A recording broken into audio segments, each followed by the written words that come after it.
ஒரு டம்ளர் பச்சரிசி மாவு எடுத்தேன். அதில் சிறிதளவு உப்பு கலந்து வெந்நீரை கொதிக்க வச்சு நல்லா பிசைஞ்சு எடுத்துட்டேன். அதில் சிறிதளவு தேங்காய் எண்ணெய் ஊற்றிருக்கேன். நெய் ஊற்றினாலும் ஊற்றலாம், எண்ணெய் ஊற்றினாலும் ஊற்றிக்கலாம். அதை நல்லா பிசைஞ்சு உருட்டி ஒரு பெரு விரலை உள்ளே விட்டு உருண்டி வச்சுக்கிட்டு இப்படியே எடுத்து விட்டோம்னா தகடாக வந்துடும். இந்த மாதிரி தகடாக எடுத்து வச்சுருக்கேன். இது உள்ளுக்கு நான் வாங்கிக்க போகிறேன். கடலைப்பருப்பு வேக வச்சு எடுத்து வச்சுருக்கேன். மிக்சியில் ஒரு தட்டி தேங்காயை வறுத்து எடுத்து வச்சுருக்கேன். தேங்காய், ஏலக்காய் போட்டு ரெண்டையும் கலந்து வச்சு வெல்லம் பாவு காய்ச்சி ரெண்டையும் விரவி இந்த மாதிரி உருட்டி வச்சுருக்கேன். நான் எண்ணெய் தொட்டு உருட்டுனா க்ளீனாக உருட்டி வச்சுக்கலாம். அந்த மாவுக்குள்ளே இதை வச்சு நான் மூடி காட்டுறேன். கொழுக்கட்டை பிடிச்சி வச்சாச்சு பாருங்கள். பிளேட் உள்ளது போகிறோம். இதில் எடுத்தாச்சு.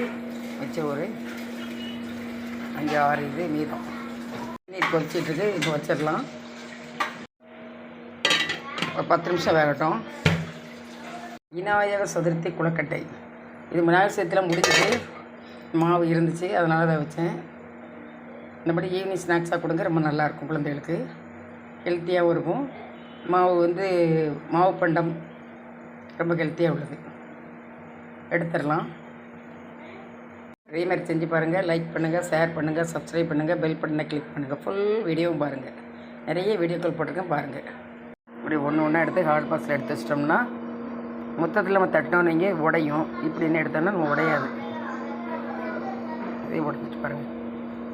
பார்த்து நிதானமாக எடுக்கணும். இந்த மாதிரி எடுத்தோம்னா அது வாடுது.